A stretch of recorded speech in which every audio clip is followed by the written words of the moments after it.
காரைக்குடியில் உள்ள சுப்பிரமணியபுரம் ரெக்ரியேஷன் கிளப்பில் திடீர் சோதனை நடத்திய போலீசார் அங்கு பணம் வைத்து சூதாட்டத்தில் ஈடுபட்டதாக 23 பேரை கைது செய்தனர். 3 கார்கள், 15 டூ வீலர்கள் மற்றும் பணத்திற்கு பதிலாக சூதாட்டத்தில் பயன்படுத்தப்படும் 2320 டோக்கன்களை போலீசார் கைப்பற்றினர்.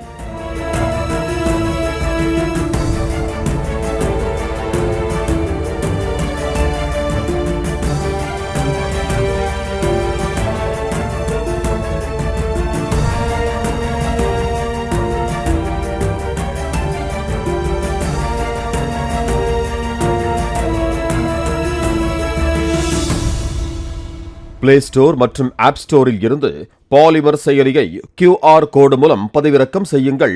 செய்திகளை உடனுக்குடன் பெறுங்கள்.